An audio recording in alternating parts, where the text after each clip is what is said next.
Hello, everyone. Right now, we will begin this training session titled Why and How to Get Your Social Business Started. Today, your presenter will be Holly Gordon. And let me tell you something, just a brief bio of Holly. Holly Gordon is an Australian social entrepreneur now living in Salvador, Brazil. In 2013, Holly founded Milana, an online platform to connect university students with community projects as skilled volunteers. It became a movement empowering students to do well, developing personally and professionally whilst doing also good for the community. Recently moved to Salvador, Holly has open sourced Milana and is now working to support the regional entrepreneurial ecosystem. Holly has joined Grupo Redemas as consultant of social innovation with a think global, act local mindset. So without further ado, I leave you with Holly, not before letting you know that there will be a Q&A segment to the presentation towards the end of Holly's presentation. So feel free to write down your questions on the questions tab, and once I read them, I will read them out loud to Holly and she can answer them to you. Thank you very much, and Holly, I will unmute your mic right now.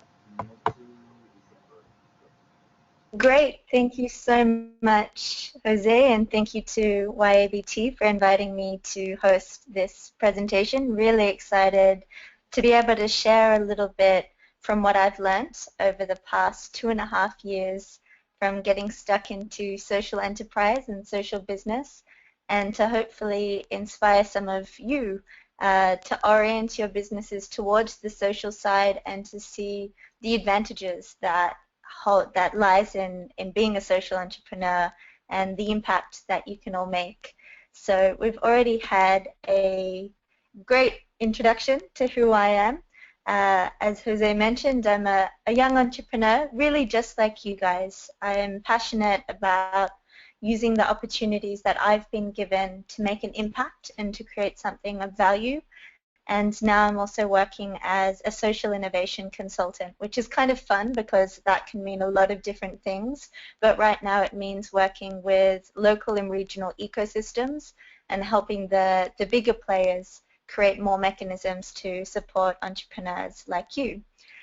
Through my journey with Milana, I was able to attend a lot of amazing events, meet a lot of great people, become part of the Global Shapers network of the World Economic Forum, represent Australia at the G20 Young Entrepreneurs Alliance Summit, go to the Global Social Business Summits as a young challenger. I'll talk a little bit about that opportunity, and also participate in events like the Challenge Cup, which is a startup competition for organizations that want to make an impact. And increasingly, there's more and more amazing support networks and systems to help emerging entrepreneurs who are wanting to make an impact. So it's a great time to be a social entrepreneur. So today we're going to delve into a bit more about what is social business, social enterprise, move through the definitions to really understand what it means, how you can integrate it into your business, and what advantages lie in doing that. Then talking a little bit about the startup journey, but this is not a typical, the steps that you go through as a startup, because there's infinite resources about that process on the internet. I'm going to add into that existing framework what are the unique factors about being a social entrepreneur. What can you do with your business that you couldn't necessarily do as a typical enterprise, and how to make the most of that. So diving into the problem and solution from an impact perspective, building a community around what you're creating, so like what we did with Milana, which was much bigger than just our organization. Sharing the stories, creating something, people want to connect with you and they want to connect with what you're doing, and a story is an amazing way for them to do that.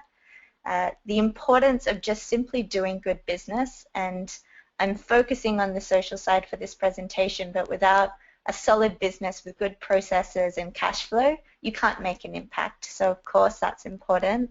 And having guiding values, because the only constant in the crazy startup life is rapid change. So what are the things that you hold constant with your culture, with your organization to move through those changing systems. And then looking at Milana as a bit of a case study and being very open book, sharing the lessons learned through that. And so sharing what we did well, but also sharing what we didn't do well in the hopes that others won't make those same mistakes. So why should you care about social business? The world is changing in a way that really favors social businesses. There's increasing demand for businesses to be better. It's not okay to take advantage of those in your supply chain and not create quality products and not engage and look after your customers. And even more than just the customers, the next generation of employees are looking for purpose. So they've done numerous studies about the top graduates coming out are choosing businesses not that'll pay them the most, but businesses who align with their ethics and what they want to create in the world.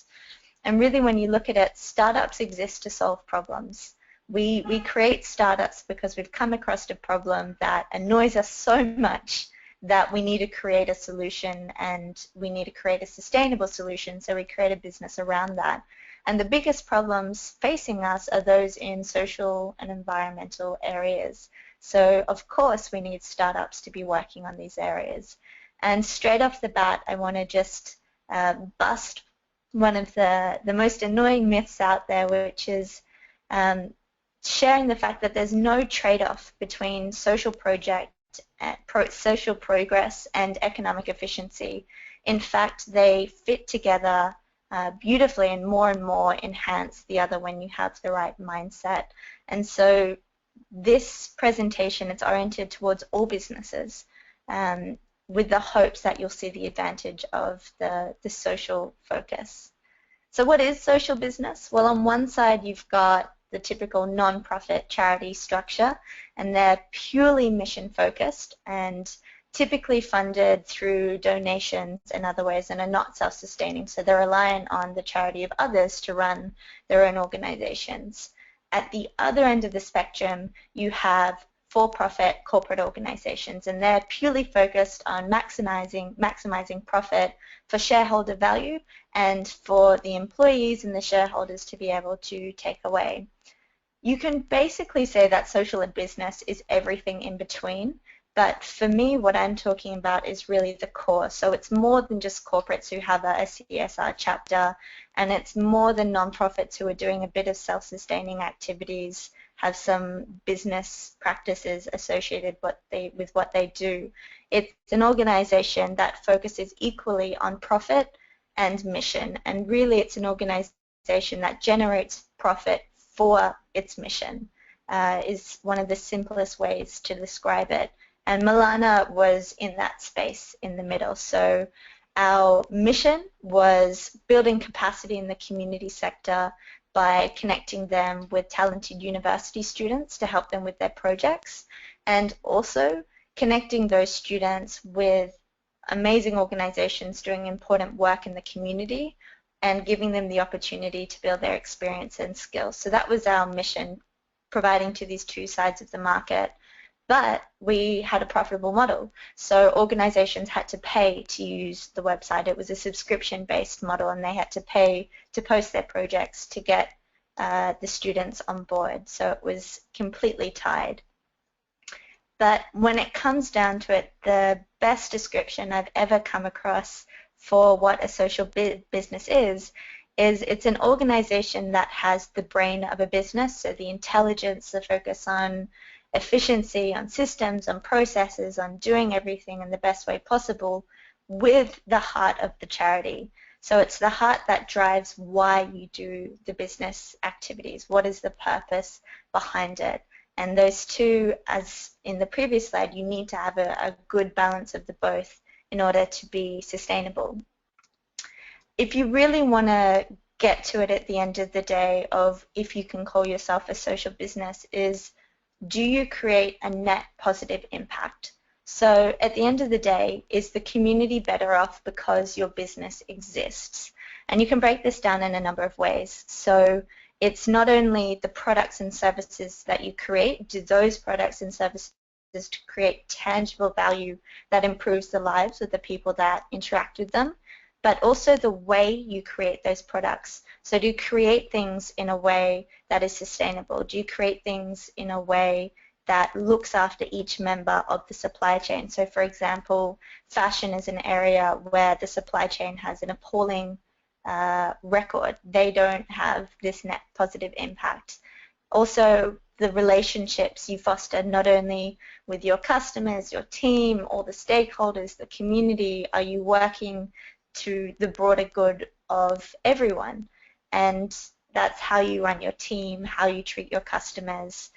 And there's tools to help you measure this. There's great standards like B Corp, which we'll talk about in a moment. But really for me, this is the most important thing, because if you're not creating a net positive impact at the end of the day, what's the point? There's lots of different things that you can do, but it's the most valuable use of your energy is maximizing that. So what are the advantages of a social business? Because there's lots of people will tell you it's hard work. Any startup is hard work, but you really put your soul and yourself into a social business because you care about the purpose of it so deeply. But there are a lot of payoffs. A few of those are that the fact that it's born from authenticity. So most social businesses come from the founder directly experiencing the social or environmental problem or being very close to that problem and knowing people deeply affected by that. So for example, with me, I was a student and I couldn't believe I had to volunteer to get work experience, and I was basically volunteering my time for businesses I didn't believe in. Meanwhile, really volunteering with charities and organizations that were doing good work but facing so many struggles in terms of resources. And so I saw the opportunity to connect people like me who want experience and who want to do good with these organizations in a better way.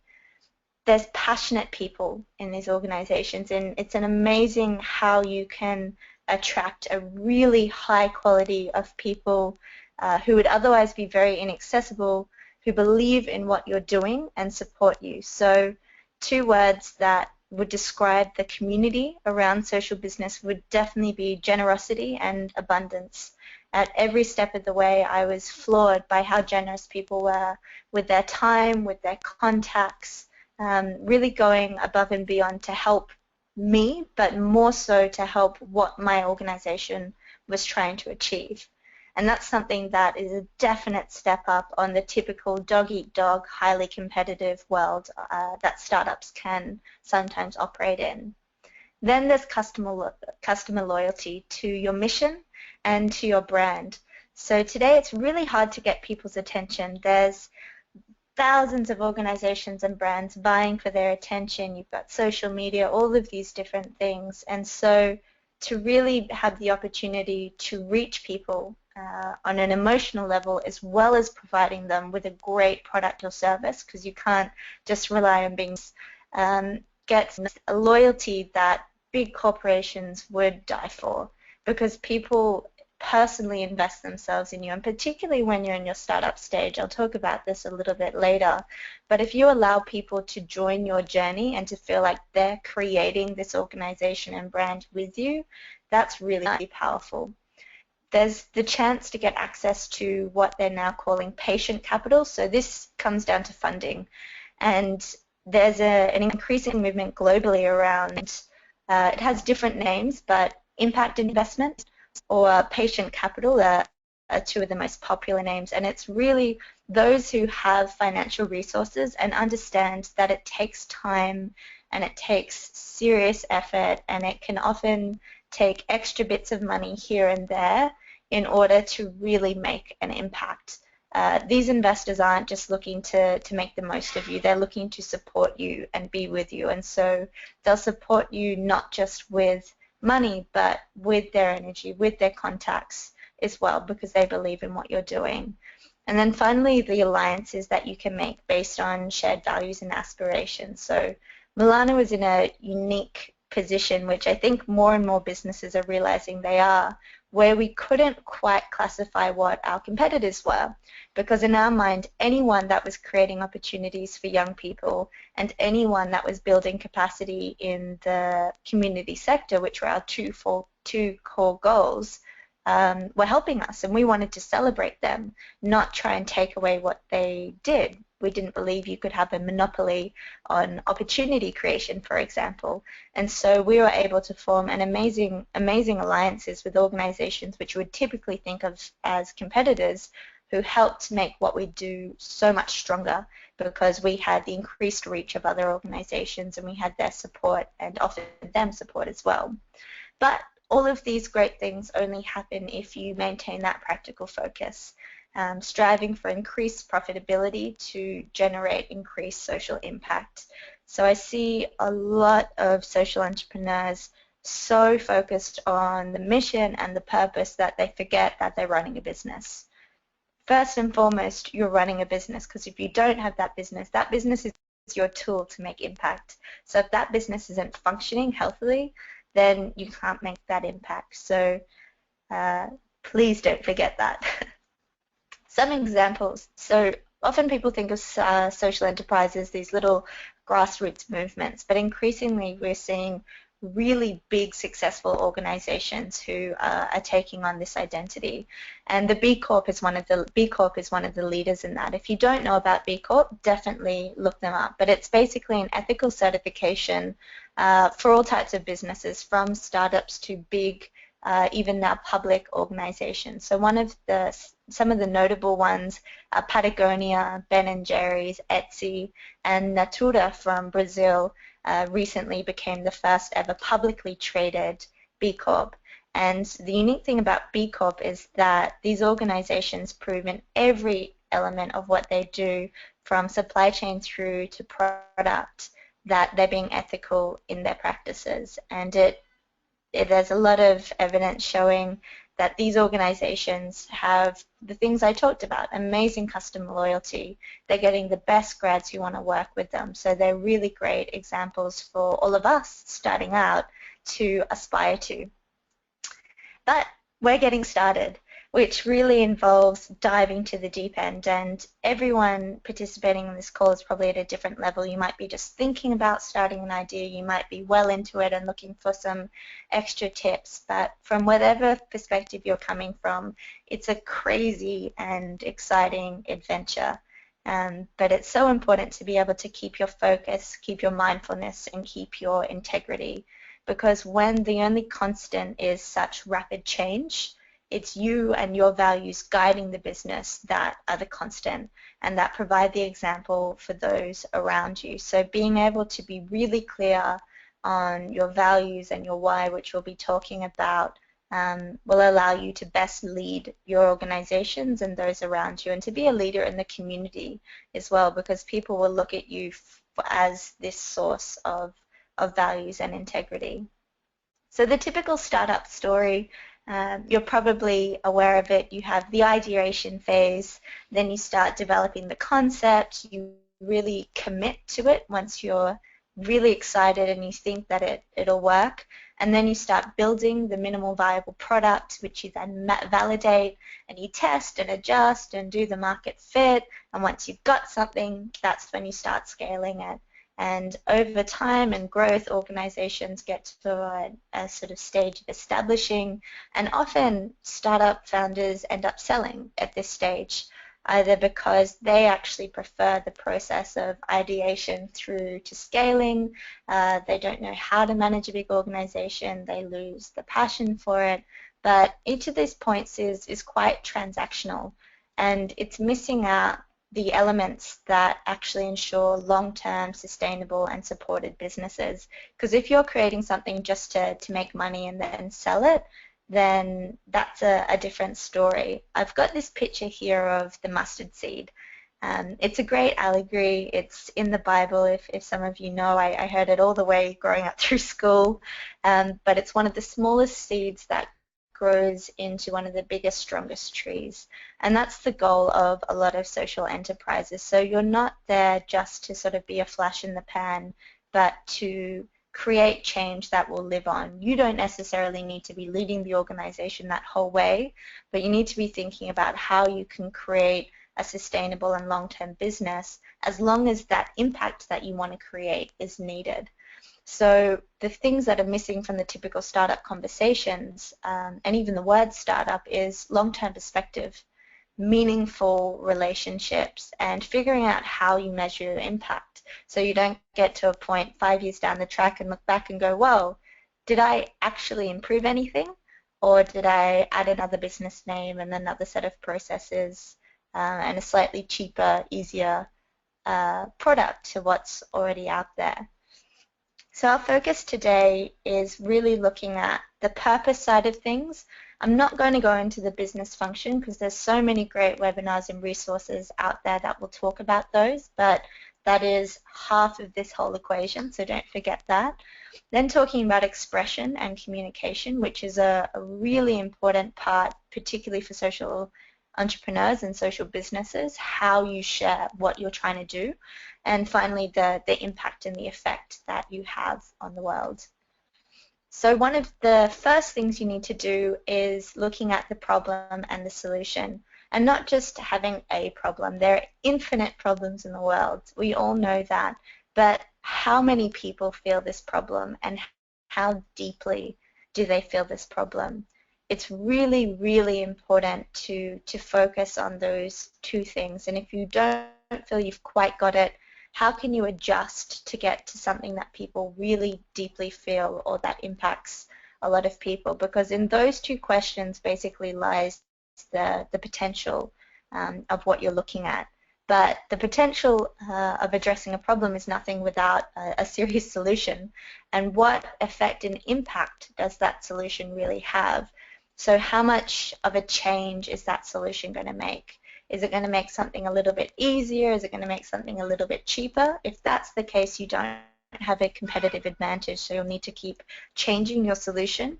Or if you got a solution that's really going to cause fundamental and disruptive changes, and beyond just how people engage with different products or industries, what's the mentality they have around that, which is a really powerful space that a lot of startups are now operating in, which is changing mindsets.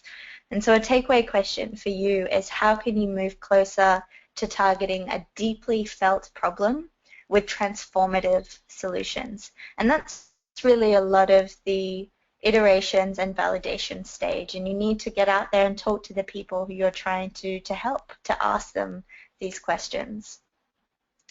And when you start talking to people about what you do, often people start with the results. So they say, this is the product, and then the process, this is why this product is special, and then maybe a bit about the purpose at the end. But Simon Sinek did an amazing TED Talk. If we had all day, I would actually just play the TED Talk for you guys to watch, because it's really, really good stuff for every business leader to look at. But he basically says, invert that.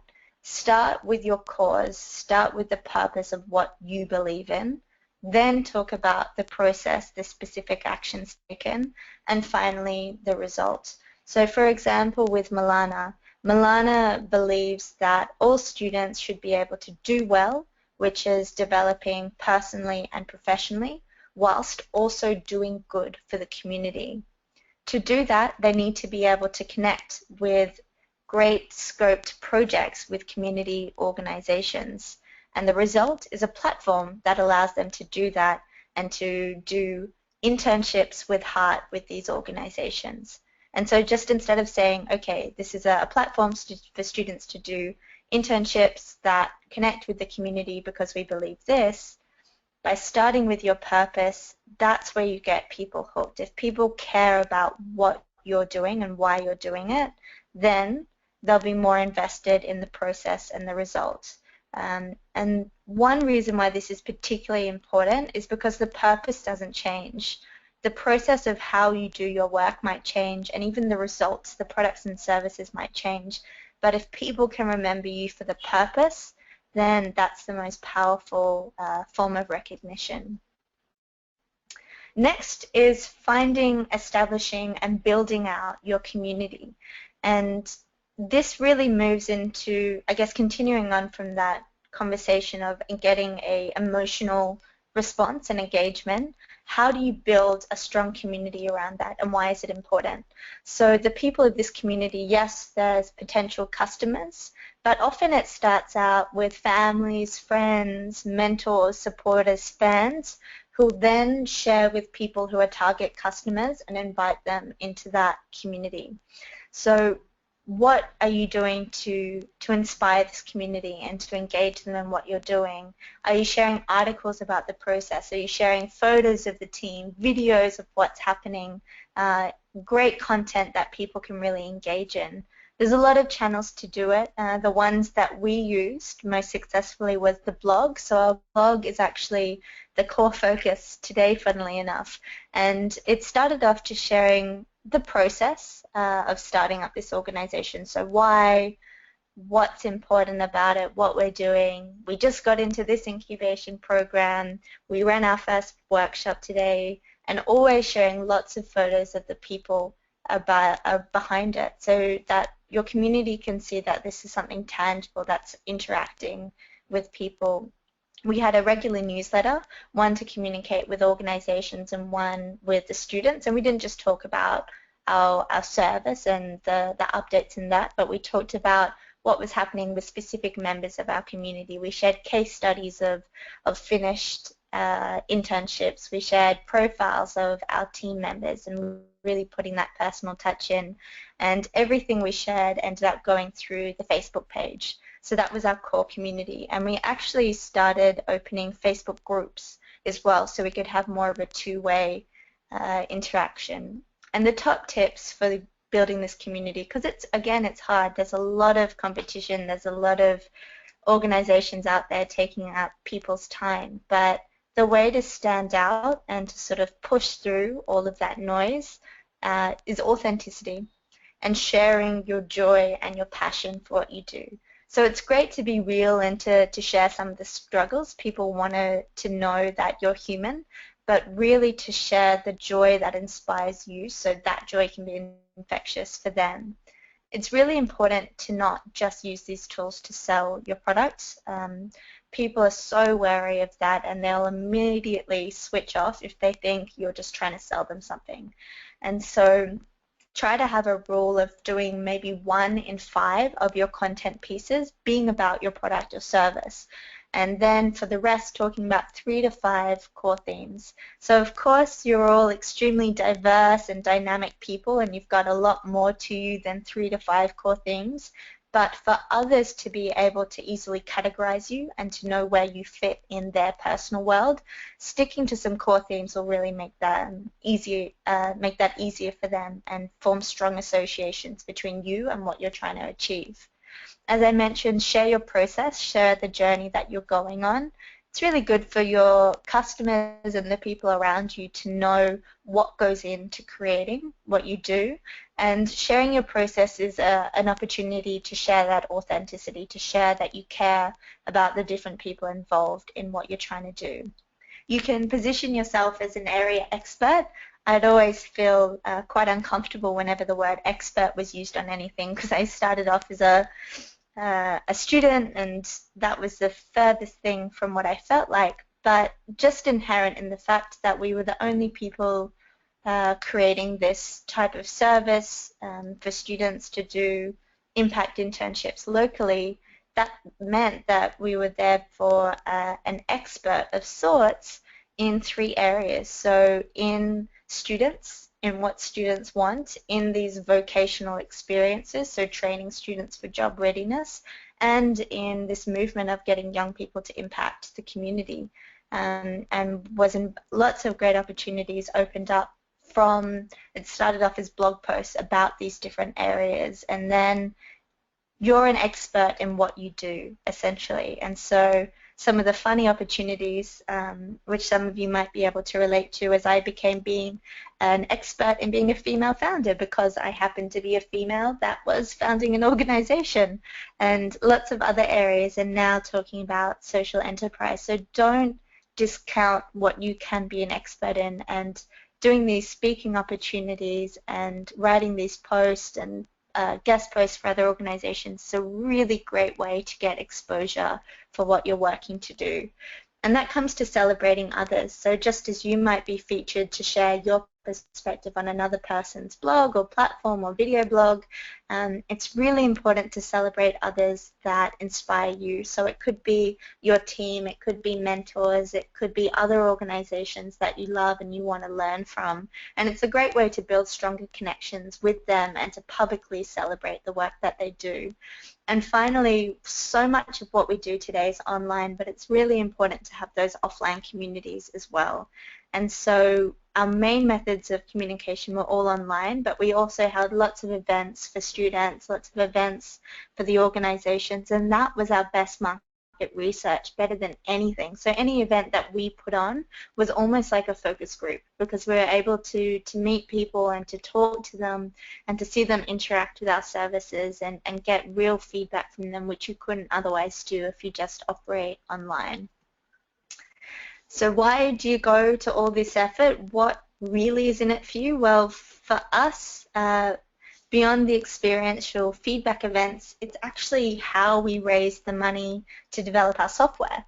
And so early on in our process, we ran a crowdfunding campaign once we'd had a basic prototype and we knew what we needed, but we definitely didn't have the money to do that. We didn't have a tech team, and so we needed to hire external software developers in order to build out the platform.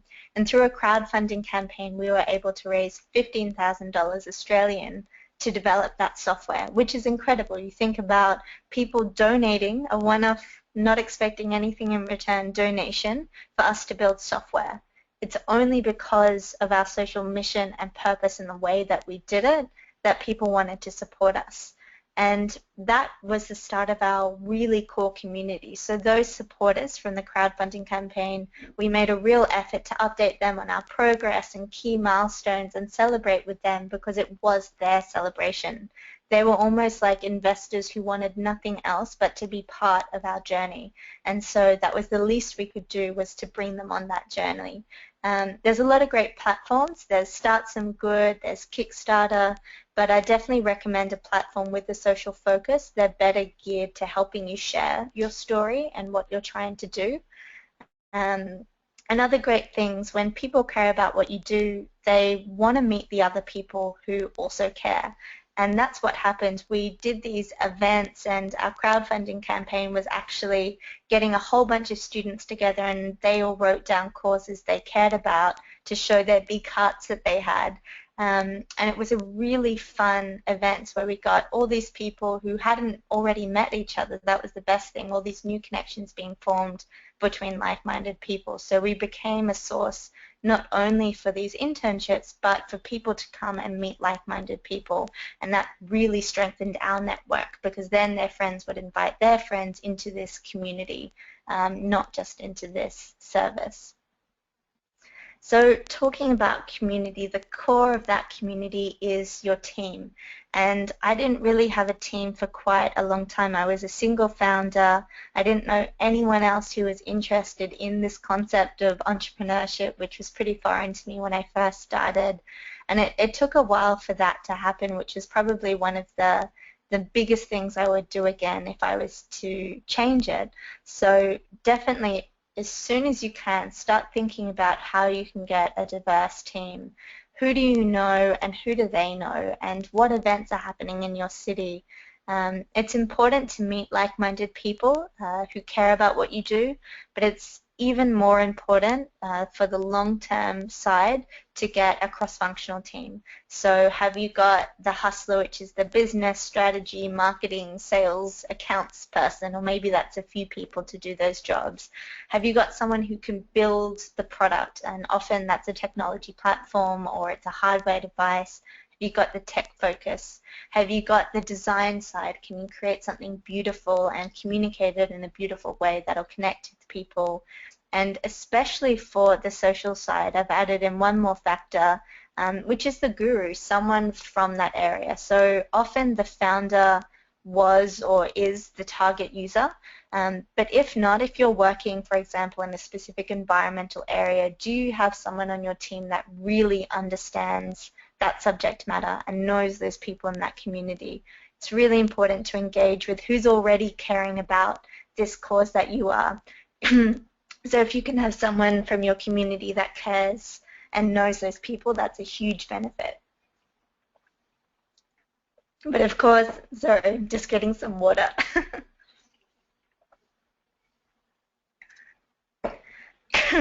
Okay.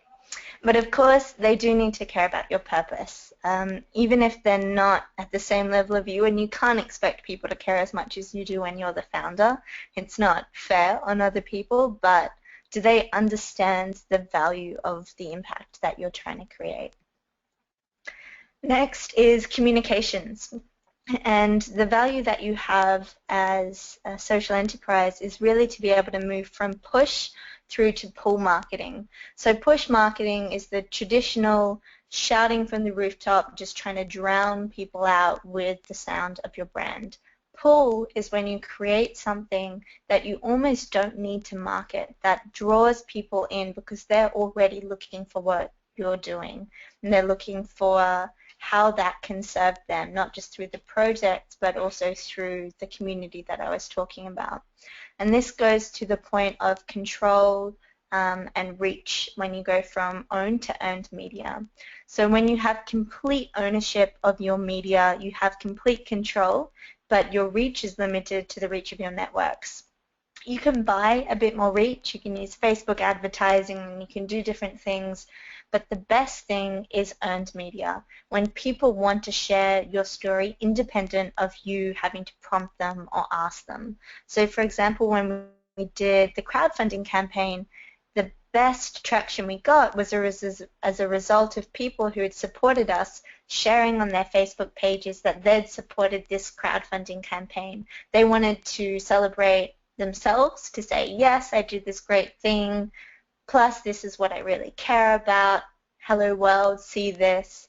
You should care about it too. That's the best endorsement you can get, and there's infinite opportunities for you to engage in that space as a social business because other people will care about what you're doing.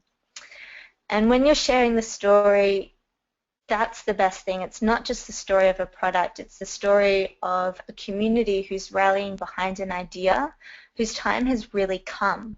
A lot of social enterprises either lead or make the most of big movements and big social changes that are happening in people's awareness and perception. So you should really make the most of that.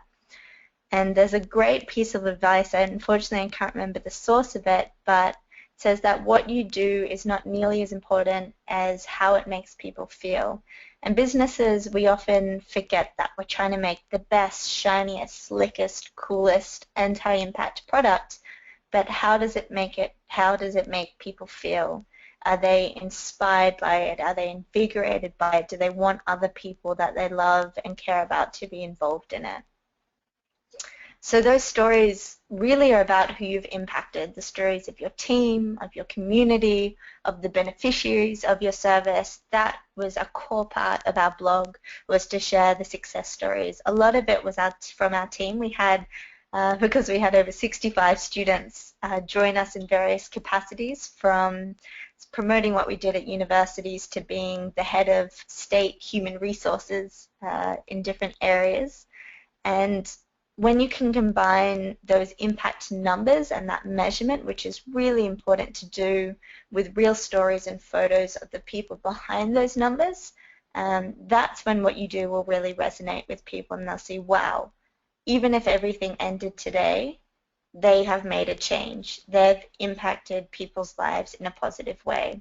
And it also is a wonderful thing for you to know as an entrepreneur. Well before we made our first dollar, we'd made our impact on people. And that was very reassuring for me as a founder, thinking, well, at the end of the day, we have made a net positive impact.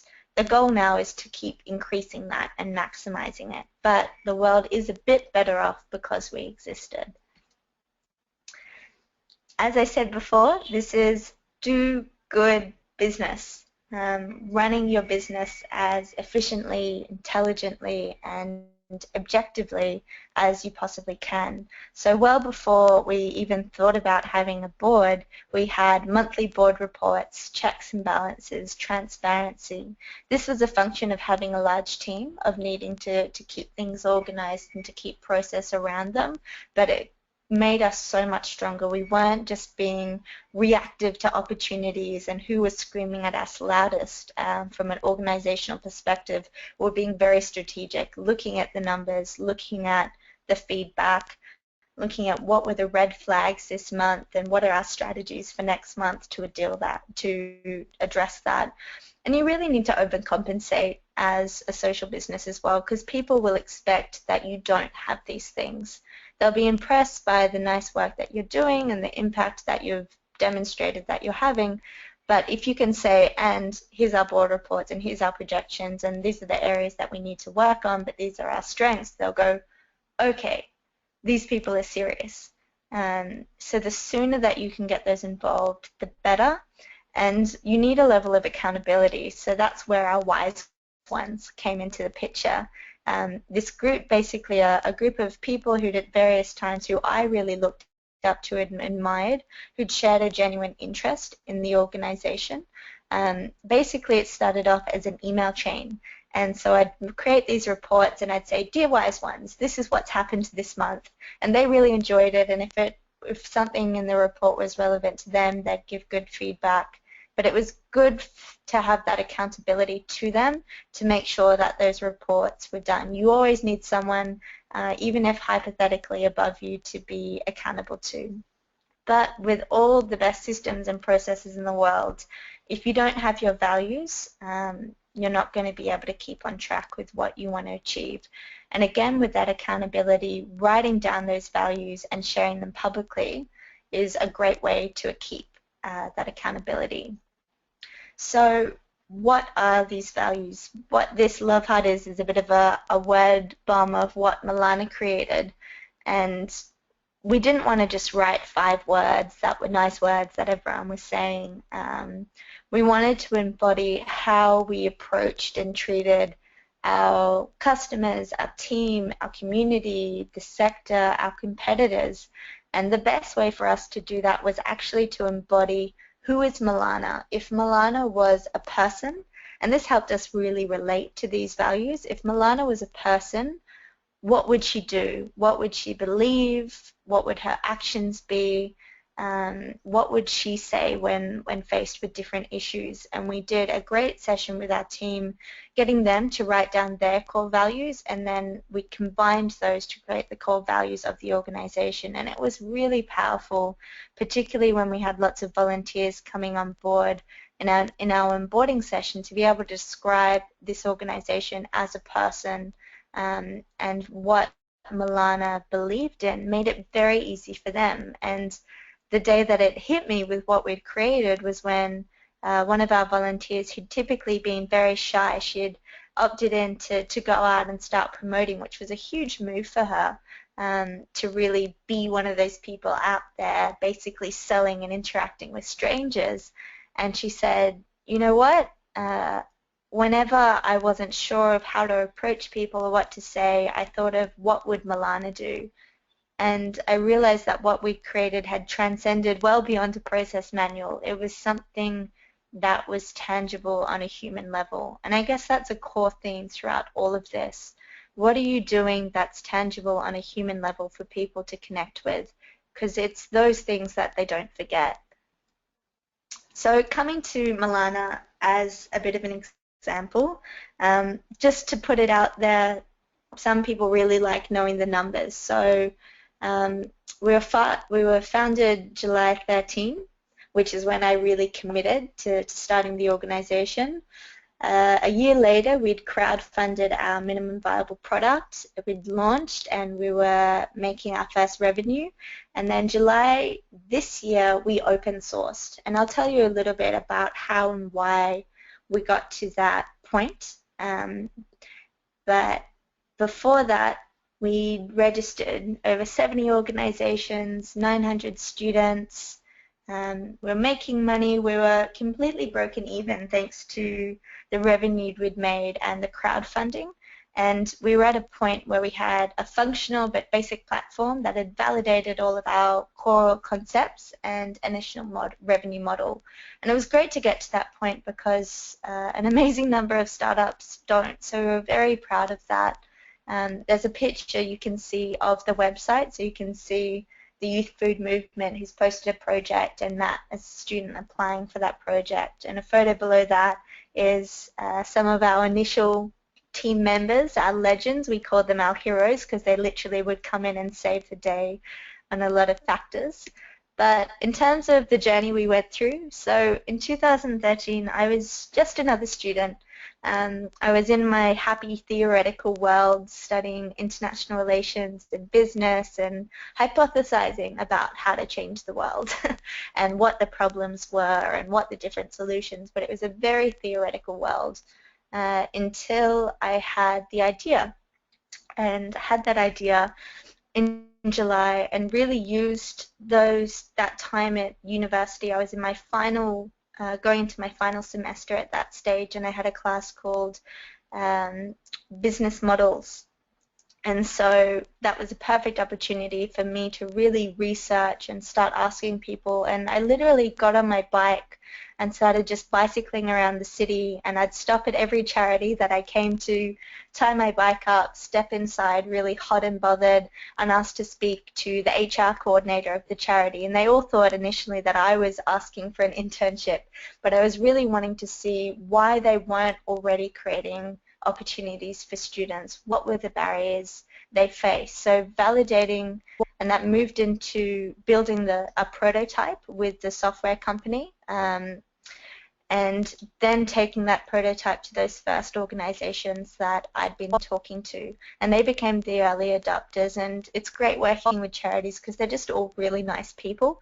I'm not sure if I would have been given the time of day if I was targeting businesses, so that definitely helped the journey. And then getting that prototype out there to students. So the beginning of the next year, I'd actually finished university in December, but my university had just started an incubation project, and that was a great opportunity to be able to get mentorship and support and actually for the first time engage in the startup community 6 months after having the idea and going through that sort of rapid lean startup theory and development. And I loved that this program was really a business focus because I'd validated the need and thinking of the impact, but they helped me set up the legals and the financials and all of those really important business factors. Then we did the crowdfunding campaign at the end of March, the beginning of April, at the end of the Incubate program, and we're able to then build the minimum viable product and take that out as a much more developed commercialized service that organizations were happy to pay for. And at that same time, I moved from Brisbane, where I was up in Queensland, down to Sydney. And so suddenly we'd had almost done our first scale without thinking about it because we were setting up teams in both locations, and we were going through the Impact Academy, which is a social enterprise accelerator program which provided that next stage of support and resources, thinking about the bigger processes and starting to think about funding. And because we had this team across 2 states, we really had to develop our processes and our systems for how we could manage that team. And at the end of the year, we were in a great position, but everyone was volunteering their time to do it. I was covering my expenses by doing consulting work and running workshops with organizations about how to engage young people because I'd become a somewhat expert in the area. And everything had happened so quickly that the beginning of this year was really about consolidating those hubs and thinking about how we take it from a validated idea to a business.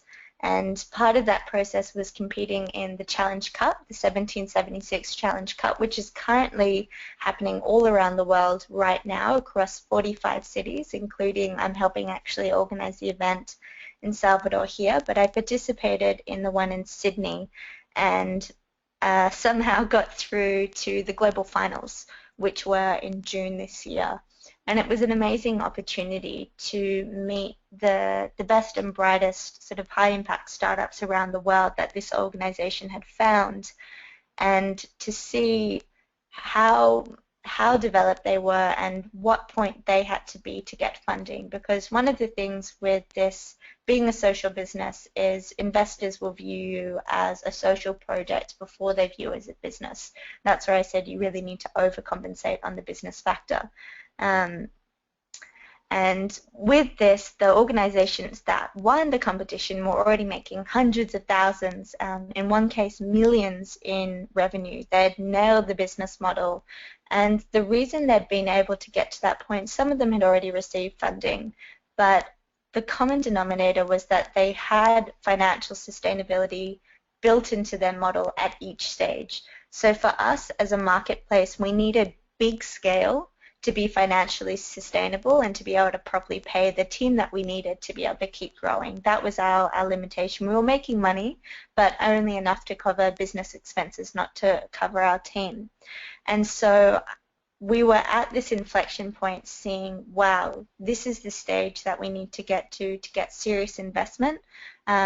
And that would require at least another year of really pushing it, building up traction. But I was at a point where I couldn't volunteer my time anymore, needing to be able to be on a wage myself, but also for the other people to be able to go from a volunteer organization into a real business. And we had a big sit down and decided as an organization that the best way to continue our impact and to share it would be to open source, because the biggest limitation on our model, I mean, there's students around the world looking for experience and who care about the community, and there's community organizations all around the world that are doing great work, but they're under-resourced and they need the energy and the skills that students have to offer.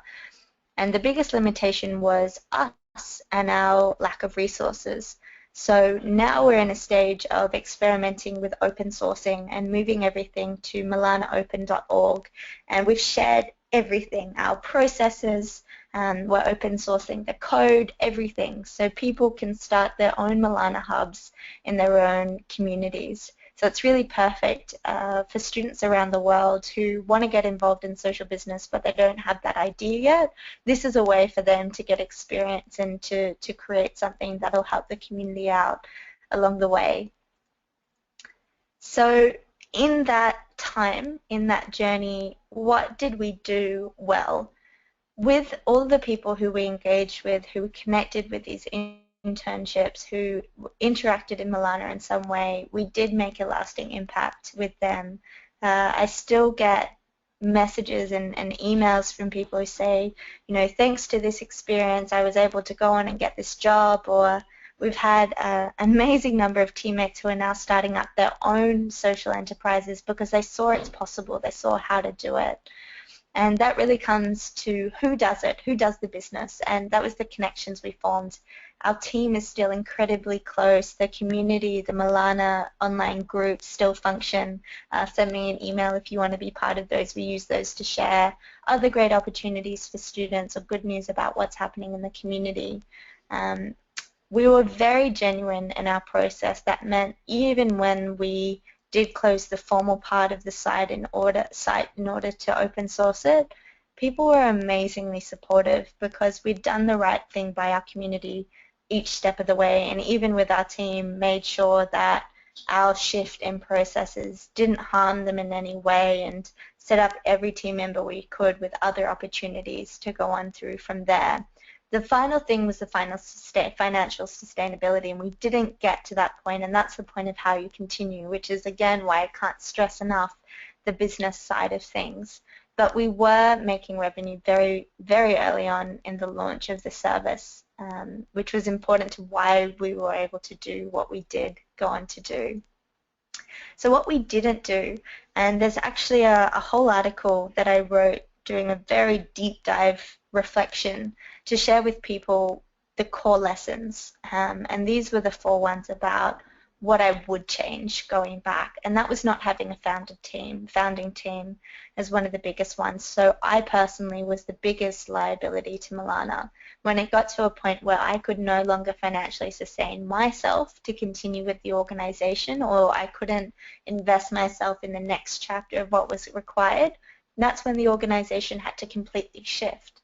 And so if there were other people around me who could have taken up some of the slack, that would have been a huge difference. But instead we had a team where I was the founder and everyone else was in these sort of 6-month volunteer positions. So see who you can trust, who can support you, who has great skills to contribute to the organization.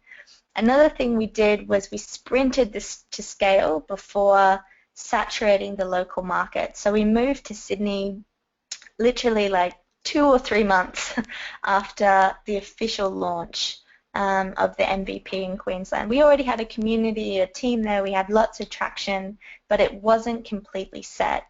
And so I was creating a new team in Sydney, starting this new market, meanwhile still developing the quite early stage of the market up in Queensland, and that really dissipated the resources that we could put to both. At the end of 2014, definitely reduce the sales, the focus on sales and revenue. The reasoning behind that was we were looking to build the processes and how we scale, and we were looking to get investment in order to build a better product. So we knew what we could do, and we started becoming a bit shy about our current product because we knew how good it could be, but that took the focus away from that. And again, I didn't have another team member. I was the one doing all the business side and sales. And that brings to the last point, the money side, which a lot of social entrepreneurs, and I started off this way, really bashful and shy talking about it. But at the end of the day, that's what keeps you afloat and going. So having a stronger focus on that next time. So 3 key takeaways from that is finding passionate, capable people to be your early partners. Developing relationships with investors. So when we felt confident to start going out and doing the investment process, we had no idea where to start or who was out there, and that put us another at least 6 to 9 months behind what we were aiming for of being able to raise that money, because for this kind of capital you do need strong relationships with the actual investors. So how can you go out there and find these people and share what you're doing and say, look, I'm not looking for investment, but I want to have a conversation with you about how I can create a business that you'd be interested in investing in. And finally, to make sure that you can keep continuing as long as you want to, is a model for small-scale sustainability. A lot of these ideas are sort of go big or go home, and that was what it was for us. We needed a big worldwide platform with heaps, like thousands and thousands of users for it to be really operating. That was our goal. But we didn't have a plan for how we keep sustaining by ourselves until reaching that point. So you can check out milanaopen.org. That's where we're open sourcing our culture and code and system, so anyone can start their own community. You'll also be able to see, stories from our journey as a community and see some of the things I talked about in terms of how we shared our success stories. And also, if you're looking to get skilled students involved in your organization as interns, we have all of the systems and processes to help you do that, because that's what our business was. Or if you know other charities that could benefit from that, you'll find all of those resources on the site under the open resource sector. So to recap on what we've talked about, social business is having the mind and brain of a business and the heart of a charity, and having those two really working strongly together. It's very important to know why you exist and to be able to clearly communicate this with people. So if I asked you right now, why are you doing what you do? If you can say, so that we can change the way that students get experience, or so that we can change the way that people interact with healthy food, or whatever it is, you need to be really clear and able to communicate your why. Building a community around you. The reason we were able to run off no funding, of being purely volunteers, was we had this amazing community, and we had so much fun along the way because we supported each other and became really great friends with so many diverse people in the process. Share your impact, share the good stories as that's the best marketing you can do, because other people want to share those stories because they're just awesome stories. do good business, focus on the money side, share the guiding values and use that as accountability in a way for people to know what you're all about from the start, and really get a strong team and advisors, including those who have financial savvy and basically can fill the gaps that you don't have. As much as you want to be able to do everything, and I was exactly the same, you can't. You do have limitations. So building a team around you, that means you're not a liability for the organization. So beyond this talk, there's so many resources out there available to help you. I've just put some of the core ones that have been really useful to me. So in terms of events and programs, you've got the really big global ones. So the Global Social Business Summit is actually happening very soon this year in Berlin. They host Young Challengers pre-summit every year, and I was involved in that twice, and it was incredible. The people I met were absolutely amazing, doing incredible work in very diverse countries around the world. I've got amazing friendships and a network from that, and also you get to meet and be sitting next to the world leaders in the different space. If you want to see the best world examples and you know who you need to talk to from a global level as you progress, I couldn't recommend it enough. The Challenge Cup was another great tool, another really great exposure, and so they're running the local Challenge Cups in 45 cities this year, and including Salvador where I am. I know there's 5 others in Latin America, so see what's the closest to you. Even if there's one, you don't have to, if there's not a Challenge Cup in your city, you can still apply to, in your city or country, you can apply to any in the region, and it's all done in English, so if you could understand this presentation, you're fine. There's also the labs that the Unreasonable Institute is hosting. So the Unreasonable Institute is they're an American organization and one of the global leaders in scaling and supporting high-impact entrepreneurs, and they've just started doing labs all around the world. So for example, here in Salvador, we're hosting an investment readiness lab coming up. The Ashoka program and the Ashoka Fellows is another great organization to follow, and even if you're not ready for the different programs, follow all of them to see how it works. In terms of tools, you can find great things like the Social Lean Canvas to help you do your business canvas model but include your impact and the important social measures. There's B-Lab's impact assessment tool to help you see as an organization how do you ensure that you're creating that net positive impact across all areas. The Skull Foundation has its Social Edge platform, which is like an online community for social entrepreneurs. And check out what's happening locally. That's where I started, just starting off with one person and 5 people locally who are in the space, what meetups are happening, what events, because then they'll know all the other great opportunities for you to be able to get amongst.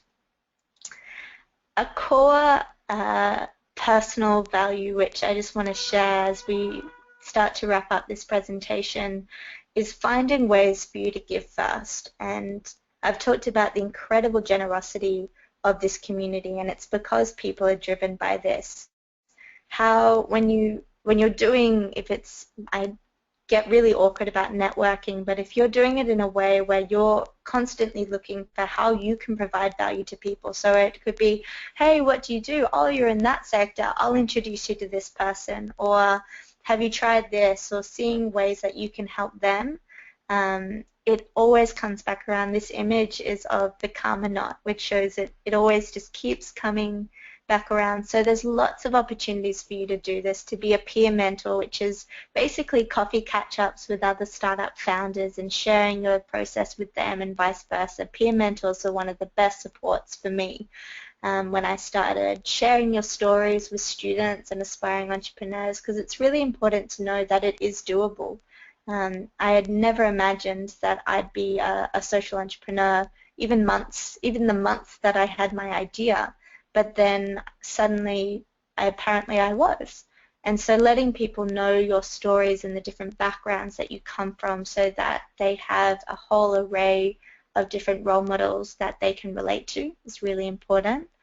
Empowering your team to take over your roles. And so there's a great quote that said, the best leaders develop more leaders. They don't develop followers. How can you make yourself as redundant as possible in the organization so you can focus on the areas that you're uniquely suited to? And it all comes back, but it also just feels good to be able to do these kind of things, and that's why I love any opportunity to mentor or to engage with students and share what I've learned and pay forward a lot of the generosity that's been given to me. So your comfort zone, it's not where the magic happens, but you get addicted to being outside of your comfort zone. So if you're not there yet, don't worry. It's like exercising. Once you get into a good mode of it, you crave it and need it, and that'll keep you moving forward. So thank you so much for checking in to this webinar. I hope you've had some valuable takeaways for your organizations, that's for other people you know. Share the resources that I've shared. I'm sure there's a way for you to share this presentation with anyone who's passionate about the same things that we are, and I'd love to support and to serve you guys in any way that I can. So now that I'm not in the daily grind of really running Milana, doing more of this consulting work on a city level around social innovation, love to have conversations and chats about what you're doing and if there's any way that I can help, particularly now that I'm in the region. So as was mentioned, I'm in Salvador and Brazil, but I'm also going to be doing quite a lot of work coming up in Mexico as well. So reach out on Twitter or send me an email directly, and looking forward to hearing from you. So Jose, that's the end of the presentations. We'll see if there's been any questions coming through. Thank you so much, Holly. It was really interesting, really good presentation. I think everyone will take something out of it. I took a lot of stuff out of it. So regarding the questions, I just want to remind attendees that there's a questions tab in which where they can write their questions, and I will read them out to Holly, and she can answer. So the first question we have here is it says, what advice and tips can you give to us in order to make a social business more attractive to an investor? Yeah. So really being able to hit them up front with data and proof that you are running a business and not a charity. And so this is where being able to rely on past monthly reports and show your governance and show your projections and really getting very strong on your financial side, because this is their language. So if you go to them and you talk about impact and net positive value, they're going to roll their eyes and probably be a bit freaked out. You need to meet them in their world, which is the world of finance and the world of numbers. So if you don't feel confident in that, get someone to help you out, get a teammate who can work on this area. And also there's increasingly a lot of great programs that you can participate in. But if you can find a mentor that can help you understand, one of my biggest challenges was seeing, well, what do they want to know? Because I knew what all our customers wanted to know. I knew that inside out, but I didn't know what an investor was looking for. So any chance that you have to have a coffee with someone in the space and just say, what do I need to prepare for them? Because different locations have different expectations as well. But the more data that you can show about your traction, about your revenue, and not just your projections, but what you've done today, that's what they'll get really excited about. And then if they're also interested in the impact side, then they're hooked. They'll find it very difficult not to support you. But see what labs and workshops are happening. So more and more great organizations like Unreasonable Institute are sharing what their methodology is, and they've raised over 27 million US for impact entrepreneurs during their time, which is huge. I think they're one of the best globally, and so they're sharing with global organizations how to do that. So see what's happening in that space near you. Great, great. Well, the next question, it says, is it possible for a team that wants to make a prototype to get impact investment? I think this impact investment or patient capital. Or is it totally necessary to have a functional prototype and an established business to get it? It really depends on what you're trying to create. So for most things, you do need to have a functioning prototype with traction. But if you're, for example, working in biotech and you've done the experiments, you know that this, new way for helping solve this disease or something that's highly technical, and you know it will work, you have people in your team with the expertise that knows it will work, you can get funding, and often there's groups, particularly in government and universities, that help provide grants in that area. But if it's something where the investor says, well, why don't you just create a mock-up version and try and get something out there to show us that it works, often you'll need to try and do that. And it's amazing what you can do with no resources. As I said, for us, we had a small initial amount of money to build the prototype, but the prototype was like a nice website front page, and it was me as the mouse running behind it, manually doing everything, which helped me better understand the business as well. So if there's any way, I'd actually caution to prevent getting investment early on, because it makes you a much better business person, because you know how to operate in a lean way with limited resources. I see organizations that start off with a lot of money lose their way because they don't know how to operate without external support, and they often keep going back and asking for more and more, and wearing thin the patience. So try and do it lean, but if you're in a specific industry, and biotech's a great example, then for sure there are ways to get investment. Perfect. And a follow-up question on that is, where can I find a source of patient capital?